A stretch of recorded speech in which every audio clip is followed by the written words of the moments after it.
हृदय की बात कह रहा हूं। आज हाथ जोड़ के प्यार से, शासन से, हर तरह से आपको भगवान प्रेरित करके निकाल रहे हैं। इस दलदल से निकल चलो।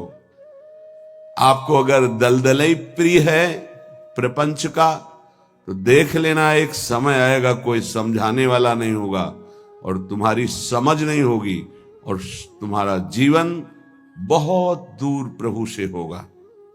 विश्वास करो हमारी बात को। अभी अवसर है, निकल चलो। अभी तुम्हें हरि गुरु की बातें अच्छी नहीं लगती, अभी तुम्हें हरि गुरु का प्यार नहीं समझ में आ रहा, तुम्हें ऐसा लगता है कोई हमारे शरीर का प्यार करे तो वो हमारा प्यारा, इंद्रियों का दुलार करे सो हमारा प्यारा, हमारे मन के अनुकूल चलने वाला मिले, तो सच्ची मानिए सारी बातें हरि से पूर्ण होती है। अगर कोई तुम्हें प्यार करता है, हाँ, तो नाटक करता है प्यार का, वो तुम्हारा शोषण करना चाहता है इसलिए प्यार करता है। कौन ऐसा हृदय वाला है जो अपने को न्यौछावर करके तुम्हें प्यार करे? वो केवल हरि और हरि गुणगान में मस्त भगवत अनुरागी, दूसरा नहीं। तुम तुम्हार सेवक असुरारी, स्वार्थ रहित जग जुग उपकारी। ये समझ में नहीं आता। प्यार का मतलब समझा जाता है वासनाओं का खेल हो तो प्यार, मनोरंजन हो तो प्यार, हरे मन का भंजन करके, वासना का नाश करके उपासना में प्रतिष्ठित हो जाना, इसे प्यार कहते हैं।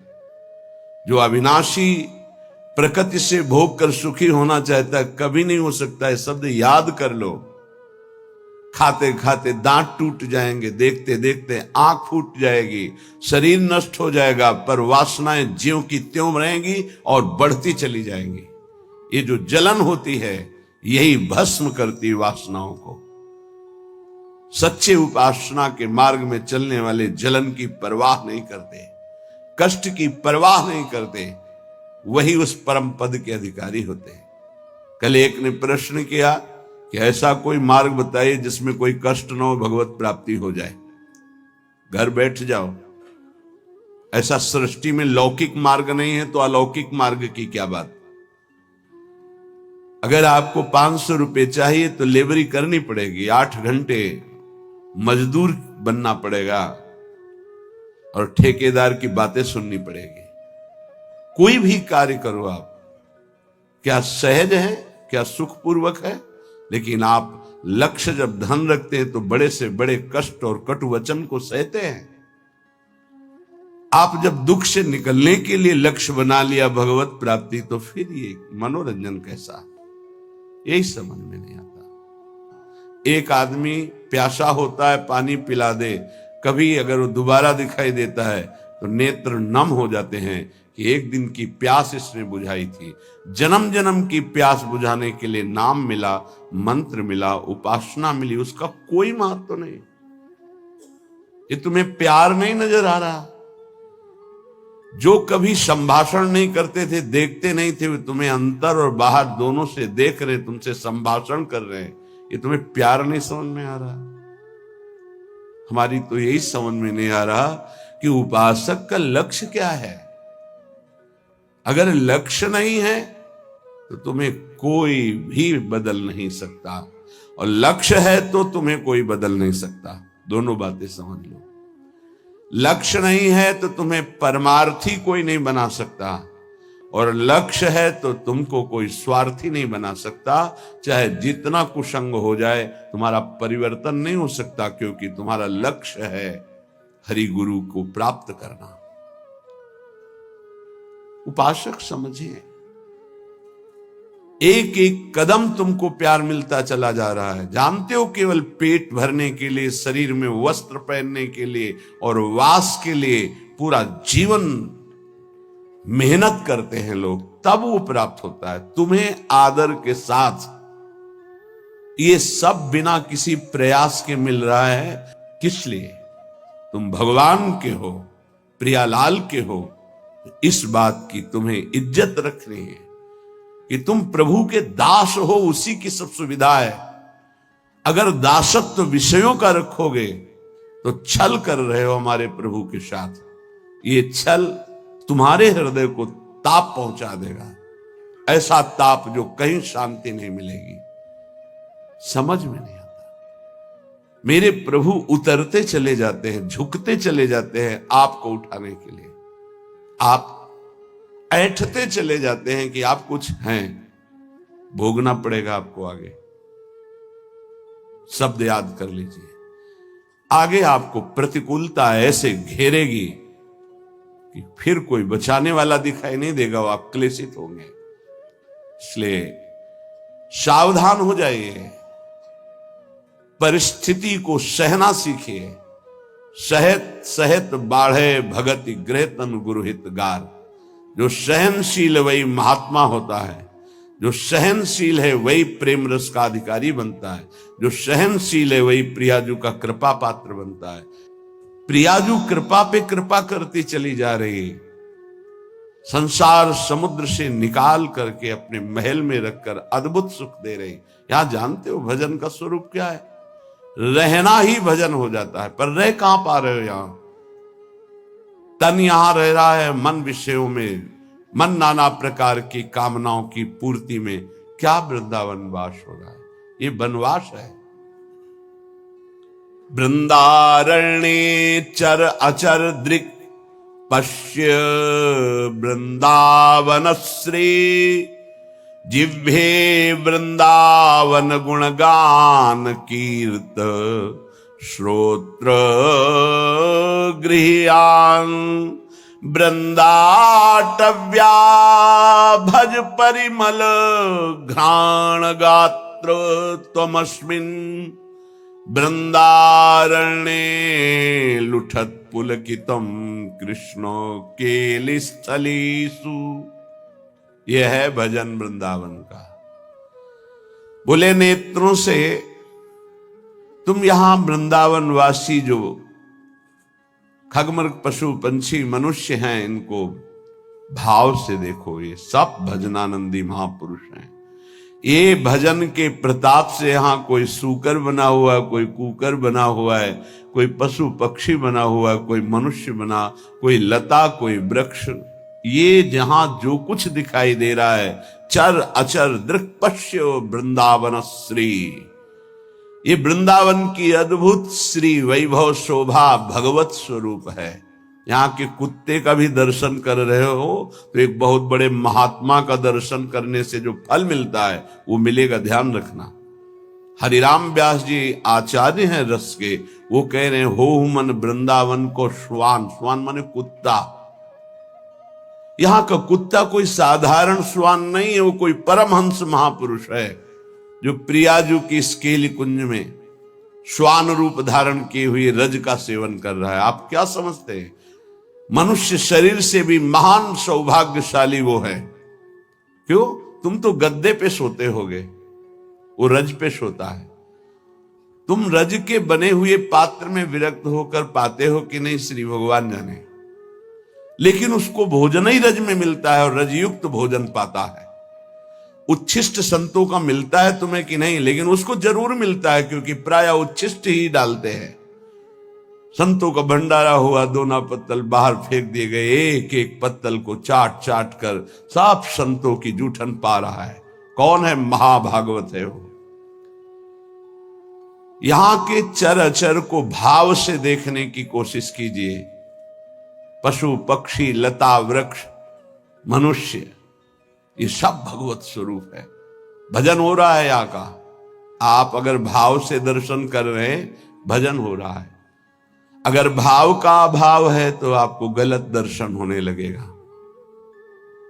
ईर्ष्या द्वेष वाली बातें, दोष गुण वाली बातें, माया जनित बातें आपको दिखाई देने लगेंगी। ऐसा यहाँ का भजनानंदी उपासक नहीं देखता, वो भाव से देखता है। खग मृग पशु पंछी जे या बन के चरण शरण रख ली जाए। ये सब भगवत स्वरूप है। सच्ची मानिए, सब भगवत स्वरूप है। ऐसे वृंदावन में रहो, अपने नेत्रों से जो भी देख रहे हो ये सब बड़े बड़े भजन करने वाले महापुरुष हैं। न जाने कौन सा भजन किस जन्म में बना कि वो इस धाम में आकर के नाली के कीड़ा पशु पक्षी इन रूपों में विराजमान है। श्रीपाद प्रबोधानंद जी कह रहे हैं, बाहर मुझे चतुर्मुख परम वेदों का ज्ञाता ब्रह्मा पद ऐश्वर्य पद नहीं चाहिए, लेकिन वृंदावन में नाली का कीड़ा बना दो मुझे। ये जितने भी आपकी दृष्टि में आ रहे हैं, आपका भारी भजन बन रहा है, यदि भाव से आप देख रहे मेरे प्रभु के जन हैं, ये बड़े बड़े भजन करने वाले हैं, चाहे वो कोई बेल हो, कोई वृक्ष हो, ये सब भगवत स्वरूप है। ऐसे तो अपने नेत्रों का भजन करो, ये नेत्रों का भजन है। अब जिह्वे वृंदावन गुणगान, जीभ का भजन है वृंदावन की प्रिया प्रीतम की रूप माधुरी, गुण माधुरी, लीला माधुरी, कुंज निकुंजों की ये जो चर्चा करते हैं, अर्थात श्रीमद चतुरासी जी गाते हैं, 42 लीला गाते हैं, श्रीमद राधा सुधा निधि, केली मालजू, महावाणी जू, ये सब वाणी का भजन हो रहा है, दिव्य भजन, वाणी की सार्थकता हो रही। नाम कीर्तन करते हैं, राधा राधा राधा, वृंदावन वृंदावन वृंदावन, जिह्वे वृंदावन गुणगान, जीव का भजन हो रहा है, खूब गुणगान कर रहे हैं प्रिया प्रीतम का। कीर्तय श्रोत, श्रवणेन्द्री का भजन हो रहा है, खूब नाम कीर्तन सुन रहे हैं, बड़ा सुख मिलता है जब यहां सब उपासक जन जोर से गाते हैं, आवाज पहुंचती, हृदय नाच उठता है। अहो भाग्य, अहो भाग्य, कीर्तन करने वाले और सुनने वाले दोनों का। नाम संकीर्तनम यस्य सर्व पाप प्रणाशनम, सारे पापों का नाश हो रहा है, उच्च स्वर से प्रभु के नाम का कीर्तन कर रहे हैं। कीर्तय श्रोत्र, श्रवणेन्द्री से सुनने मात्र से प्रिया प्रीतम का प्रेम प्राप्त, ये बड़ी सामर्थ्य है कीर्तन में, गुण कीर्तन में जो पद गायन होता है। श्रवण सुनत प्रापक रति राधा पद अम्बुज सुकुमार। आप बैठे हैं यहां सभा में और गुण कीर्तन हो रहा तो कृपा की वर्षा हो रही, आप भींज जाओगे। रासमंडल में महाप्रभु हरिवंश चंद्रजू के प्राकट्य उत्सव का 1 महीने पद गायन होता है। हमारी एकांतिक रुचि संन्यास वृत्ति के कारण प्रारंभ में सदगुरुदेव भगवान ने कहा कि आप सभा में क्यों नहीं जाते, तो उनका रुचि नहीं, एकांतिक रुचि रही, अकेला रहना, शांत ऐसे नहीं, वो सब उसका फल मिल गया है, प्रियाजू के चरणों की शरणागति। तो जाकर के विराजमान होकर के वहां वाणी सुनो ना, वाणी सुनने मात्र से सभा में प्रियाजू की कृपा प्राप्त होती है, बस फिर आगे प्रश्न नहीं हुआ। गुरुदेव के वचन थे, अगर सभा है, ऐसे वाणी गायन हो रहा है, आप बैठे हैं, कुछ समझ में नहीं आ रहा, फिर भी आप निष्पाप हो रहे हैं, प्रियालाल के कृपा पात्र बन रहे हैं, ये बात समझनी चाहिए। कीर्तय श्रोत्र, गृह्यान वृंदाटव्या, भज परिमल घ्राण गात्र, त्वमस्मिन् वृंदारण्ये लुट पुलकितम कृष्ण केल स्थलीषु। तुम श्री वृंदावन के पुष्पों की सुगंध जो प्रियालाल के चरणों में समर्पित है, वृंदावन के पुष्प, ये खास बात है। जो हमारी ब्रजभूमि में प्रकट हुए पुष्प हैं, इनकी समानता करोड़ों रुपए का बाहर से पुष्प लाकर अर्पित करो तो मेरे प्रियालाल को उतना सुख नहीं होगा।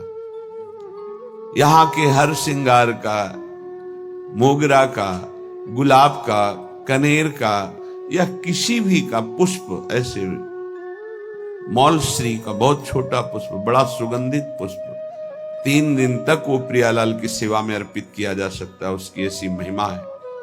उसकी माला बना के या 4 पुष्प रखते हैं, फिर वो जो घ्राणेन्द्रिय में प्रसादी सूंघा जाता है, जो प्रियालाल के श्रीअंग में इत्र अर्पित किया, वो प्रसादी जो घ्राणेन्द्रिय में, श्री तुलसी जो चरणों में अर्पित की गई, वो घ्राणेन्द्रिय में, हृदय में जाके प्रेम लक्षणा भक्ति प्रकट करती है। गृह्यान वृंदावन भज परिमल घ्राण, वृंदावन, वृंदावन की सुगंधित वस्तुएं, बड़ी अनन्यता प्रिया प्रीतम के प्रेम में होती है। पूज्य श्री पंडित रामकृष्ण बाबा जी महाराज बड़े सिद्ध महापुरुष हुए। जैसे आप बाहर से आए हैं और फल अर्पित करें, बाबा स्वीकार नहीं करेंगे। उनके पास कोई भी वस्तु लाने के लिए ब्रजवासी का सहयोग होता था। किसी ब्रजवासी को दिया, वो ब्रजवासी जब जाके देगा बाबा स्वीकार कर लेंगे। कोई भी वस्तु है ब्रजवासी के हाथ से, दंडोत बाबा ये रख दो। हम अमुक जगह से आए बाबा, ये भेंट नहीं, हटाइए। ब्रजवासी अगर प्रेम से कुछ भी तो वो स्वीकार करते। एक बहुत धनी मानी आए बाबा की सेवा करनी, बोले बात भी नहीं करना जाके।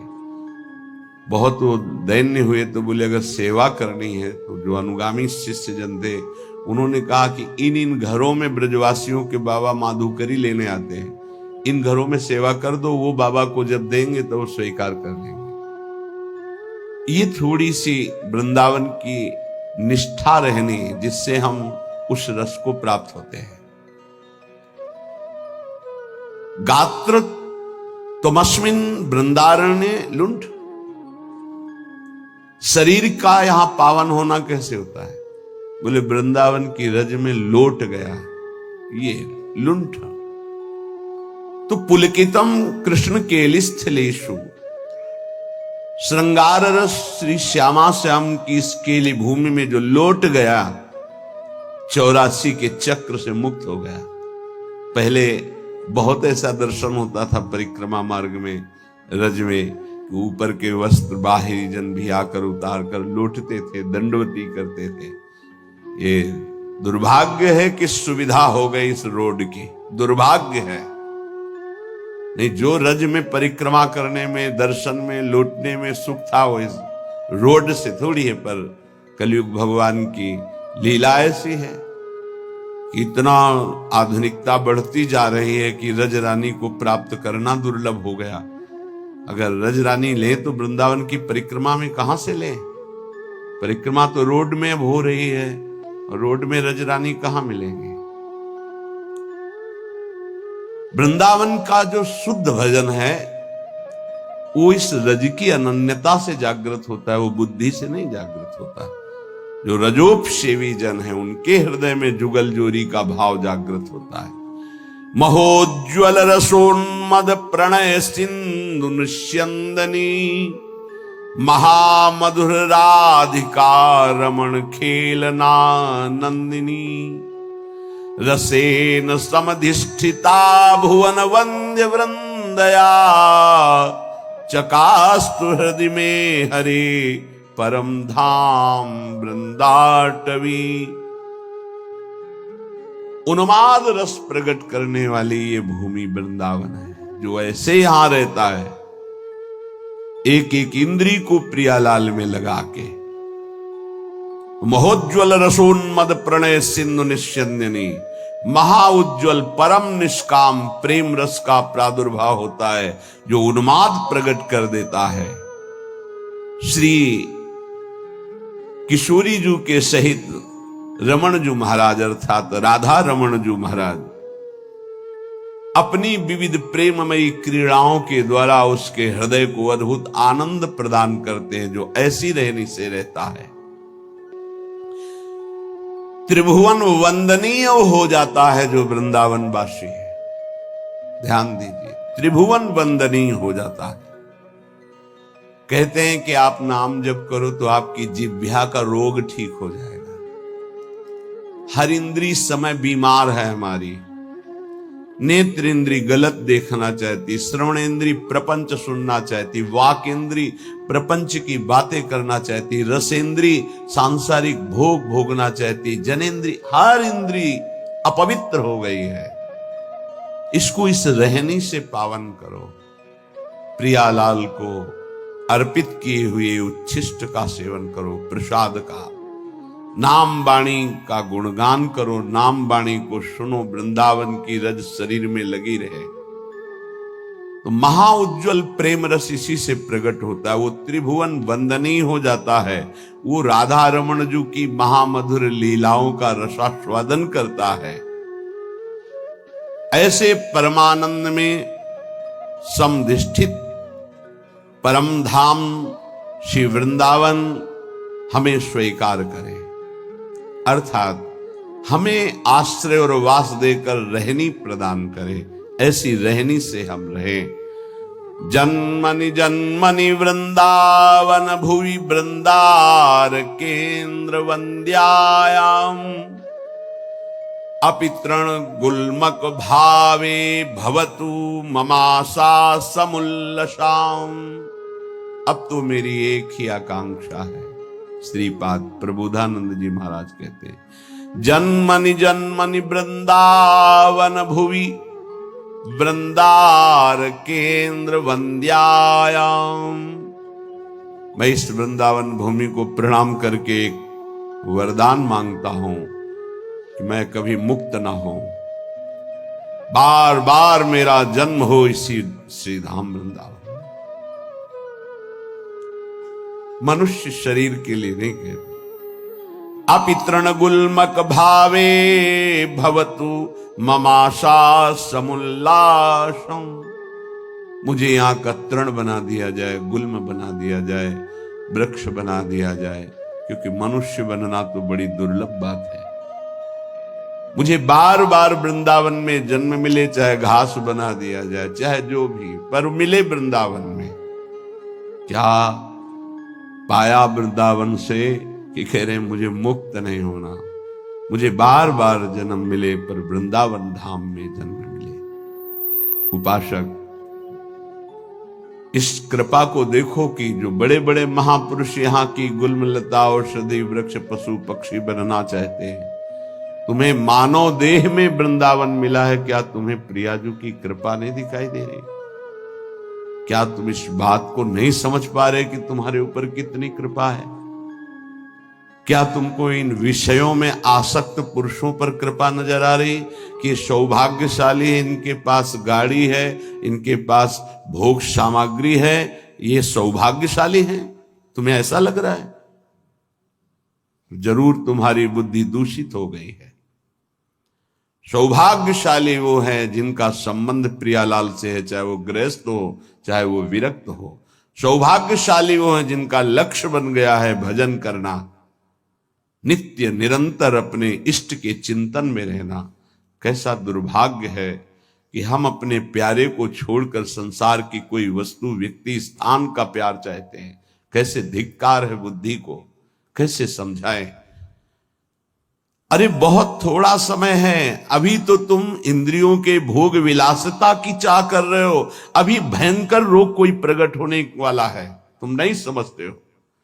फिर क्या करोगे? फिर रोग निवृत्ति के लिए रोगे।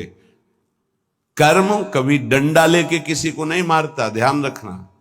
कर्म घटना बनता है, कर्म परिस्थिति बनता है, कर्म भयानक रोग बनता है, कर्म बुद्धि को भ्रष्ट करता है, कर्म डिप्रेशन बनता है, कर्म नाना प्रकार की कुचिंताएं ये बनता है। आप समझो, बुरी दशा आने के पहले बुद्धि बदली जाती है, बुद्धि को भ्रष्ट किया जाता है, बुद्धि को गिराया जाता है।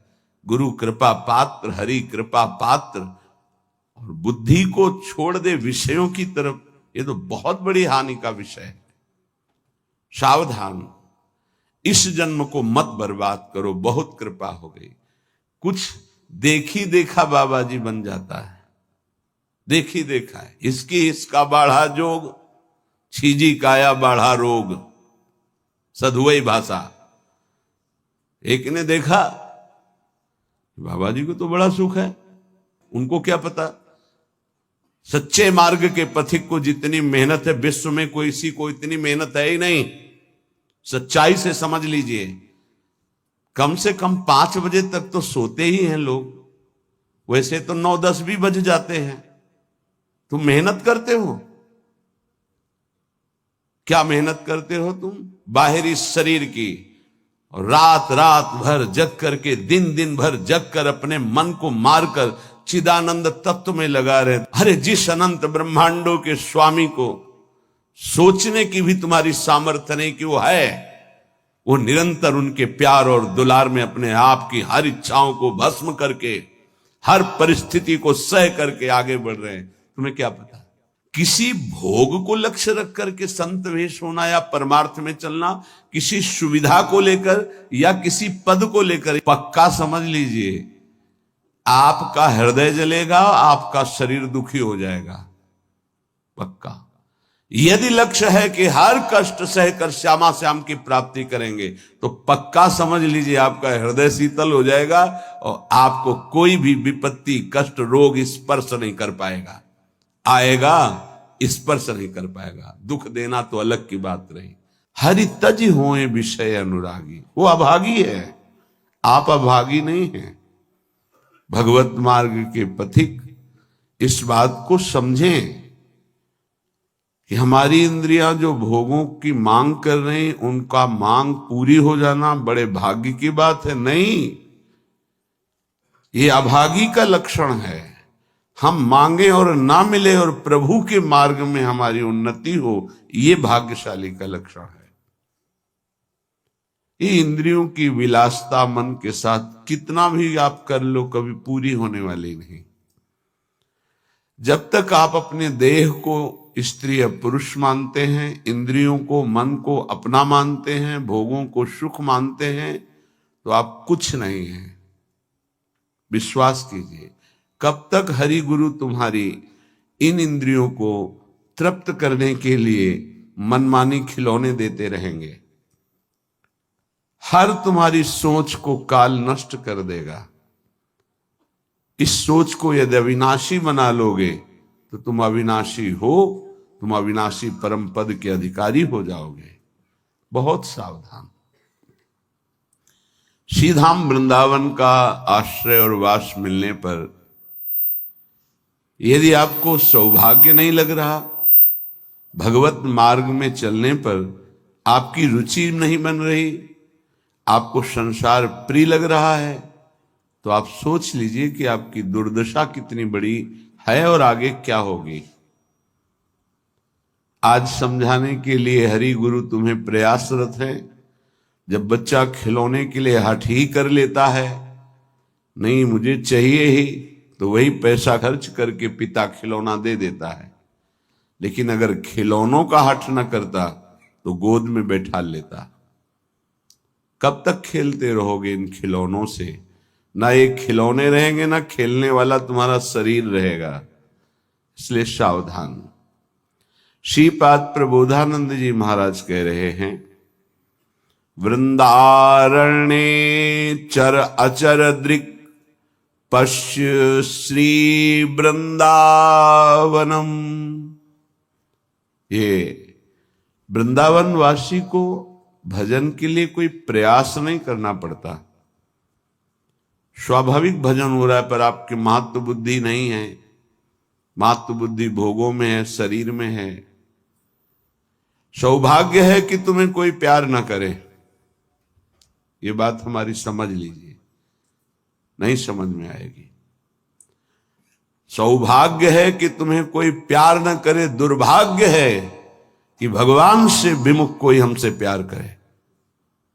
धिक्कार है हमारे भाग्य को यदि प्रभु के सिवा कोई हमें प्यार करे।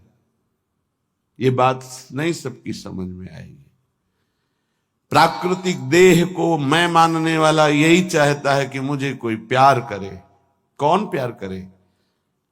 हरि गुरु से बढ़कर कोई अहेतुकी प्यार करने वाला होता है, और वो प्यार कर रहे हैं, तुम्हें प्यार समझ में नहीं आ रहा।